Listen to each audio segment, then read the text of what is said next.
अस्सलाम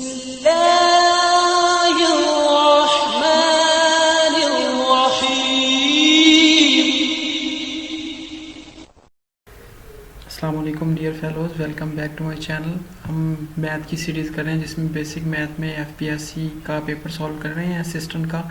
तो इसमें मैं आप लोगों के साथ विद कंप्लीट एक्सप्लेनेशन के साथ आपको ये बता रहा हूँ कि इन क्वेश्चन के अंदर कैसे आपने इनको ब्रेक डाउन करना है। बेसिक मैथ के लिए ये बहुत ही इंपॉर्टेंट वीडियोज़ हैं, जिसकी ये चौथी इसी सीरीज़ की यानी 4 वीडियोज़ है। तो आए अभी इसमें आप इंशाल्लाह अभी देखेंगे क्वेश्चन को सॉल्व करते हुए, तो आपको खुद अंदाज़ा होगा कि प्रीवियस वीडियो भी हमें देखनी चाहिए। तो चलें स्टार्ट करते हैं। अभी हमने 31 तक कर लिए थे, 32 ये एफपीएससी का ही पेपर सॉल्व कर रहे हैं। और 1 पेपर में आपको पता है बेसिक मैथ के बारे में मैंने काफ़ी टिप्स दी हैं पिछली 3 वीडियोस में कि कैसे आपने टाइम मैनेजमेंट करना है, कैसे पेपर को फुल पेपर को कैसे सॉल्व करना है, बेसिक मैथ के पोर्शन को कैसे सॉल्व करना है, इसके लिए टाइम कितना बचाना। तो प्लीज़ वो वीडियो ज़रूर देखें। चलिए 32 से स्टार्ट करते हैं। The ratio of 3 into 1/4 to 5 into 1/4 is equivalent to the ratio of 13 to 17।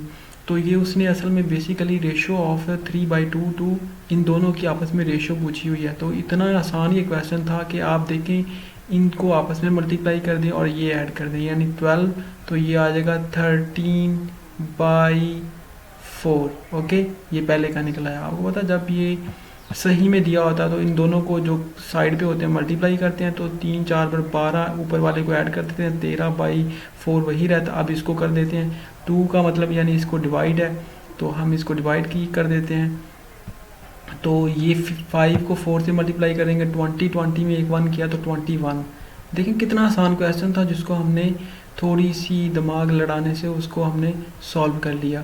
तो ये 20/1, 2 का मतलब डिवाइड था। अब हमने इस डिवाइड को मल्टीप्लिकेशन में चेंज करना है। तो इसको चेंज करने के लिए आपको पता तरीक़ेकार ये होता है कि जो राइट साइड पे आपकी टर्म होती है इसको मतलब इसको आप टर्न कर देते हैं, इसको उल्टा देते हैं, तो आपका 4 ऊपर चला जाएगा, 21 नीचे आ जाएगा। तो ये आ जाएगा जो है ये वाली टर्म कि इसमें क्या होगा कि आपका जो 21 नीचे आ जाएगा, 4 ऊपर आ जाएगा। तो 4 ऊपर चला गया, 21 नीचे चला गया। अब 4 के साथ 4 ने कट जाना है, तो आपकी रेशो आ जानी है जी 13/21।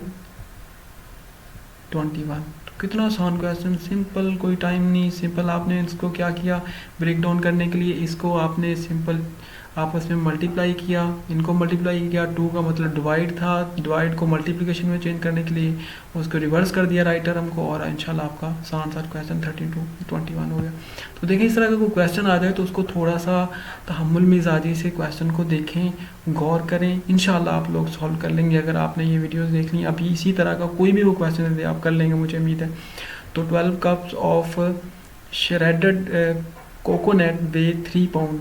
तो उसने कहा कि जो 12 कप्स हैं उनका जी कोकोनट उनका वेट है 3 पाउंड। अब आपने देखते जाना कि 12 का 3 पाउंड है, तो 1 कप का कितना होगा, तो उसका हम निकालेंगे। What is the weight in ounces if 1 cup of shredded coconut.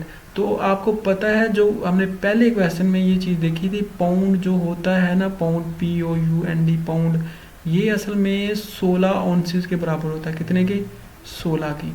अब हमने बताना उसको ये है कि 1 कप के अंदर कोकोनट के कितने ऑन्सेस आते हैं। What is the weight in ounces if 1 cup of shredded coconut. तो आपको पता है कि अब 12 कप में 3 पाउंड है, तो पहले सबसे पहले तो हम ये फाइंड करेंगे कि 1 कप में कितने आते हैं। 1 कप में कैसे निकालेंगे कि हमने 12 जो है ना ये 3 पाउंड के इक्वल है, तो 1 कप में निकालने के लिए 12 मल्टीप्लाई होता है, इधर डिवाइड हो जाएगा, तो 3/12 आएगा। 3/12 जो होगा ये हमें 1 कप के अंदर पाउंड्स बताएगा, तो ये आ जाएंगे 1/4। ठीक है, 1/4 ये आ गए हमारे 1 कप के अंदर पाउंड्स। आपको पता पाउंड्स होते हैं 16 के बराबर, तो आपने क्या किया, 16 को पाउंड की जगह पे पुट कर दिया। तो हमने पाउंड की जगह पे 16 को पुट किया और 16 के साथ 4 को 4 पे डिवाइड किया, तो हमारा आंसर आ गया 4। तो डी जो था वो 4 आंसर था। कितना आसानी से हम दोनों को क्वेश्चन को कर लिया। तो अभी तीसरे की तरफ मूव करते हैं और इसके बाद इंशाल्लाह नेक्स्ट क्वेश्चन अगली वीडियो में करेंगे। तो इसमें यह है कि certain box contain baseballs and golf ball. एक बॉक्स है, उसके अंदर जी बेसबॉल भी हैं, गोल्फ बॉल भी हैं। The ratio of baseball to golf, इन दोनों की आपस में यानी B/G, यानी बेसबॉल बाई BB/GB जो है वो है जी 2/3। There are baseball in the box, how many golf ball in the box. तो उसने कहा कि जो बेसबॉल है वो उसने दे दी हैं कि 3 baseball in the box, there are baseball in the box, कि अभी भी बेसबॉल हैं उसके अंदर। तो इस क्वेश्चन को इंशाल्लाह हम अगले जो मैंने पेपर MS वर्ड है उसमें सॉल्व किया हुआ है वहाँ देखते हैं और इसके साथ इसको वीडियो को एंड करते हैं। तो ये देखें इसमें मैंने सॉल्व किया हुआ है कि हमें उसने ना उधर क्वेश्चन में एक चीज़ मिस की हुई थी कि वहाँ पे वो उसने 30 नहीं लिखा हुआ जो पेपर उधर है ना। तो देर आर 30 बेसबॉल भी दे दी हैं कि वो 30 हैं, उनकी रेशो ये है यानी B/B, यानी बेसबॉल बाई GB, यानी बेस गोल्फ बॉल, इनकी रेशो कितनी दे दी है आपको, वो उसने दे दिया जी 2/3। अब हमें बेसबॉल उसने दे दी हैं 30, ठीक है। अब हमने क्या किया, बेसबॉल की जगह पे इनकी दोनों की रेशो 2/3 है ना, तो हमने क्या किया, इसकी रेशो को जो टोटल बॉल है ये गोल्फ बॉल फाइंड करनी है, बेसबॉल की जगह 30 पुट किया और गोल्फ बॉल की जगह हमने कह दिया x। तो हमने सिंपल ये फार्मूला लगाया कि हमें ये जो रेशो दी हुई उसी को यूज़ करना है कि हमें baseball over golf ball is equal to 2/3। Baseball दी है 30, वो पुट की, x फाइंड करना गोल्फ बॉल।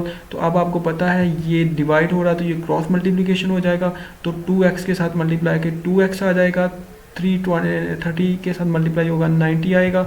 अब x फाइंड करना, 2 मल्टीप्लाई हो रहा तो ये इधर आकर डिवाइड हो जाएगा 45। Very simple question, very easy question में ना वो जो मैंने आपको यहाँ पे से करवा रहा हूँ वहाँ पे ना मिस प्रिंट है 30 बेसबॉल जो गिवन है, तो इसको भी ऐड कर लीजिएगा। इंशाल्लाह नेक्स्ट वीडियो में मिलते हैं जिसमें हम मजीद जो 3-4 क्वेश्चन रहते हैं उनको भी सॉल्व करेंगे और उनको ब्रेक डाउन करने से हमारी एक प्रैक्टिस से, कोई जब भी किसी चीज़ की प्रैक्टिस की जाती है वो चीज़ आसान भी होती है और इंशाल्लाह वो हमारे लिए हेल्पफुल भी होती है। तो अपना ख्याल रखें, नेक्स्ट वीडियो में मिलते हैं। ईमान अल्लाह।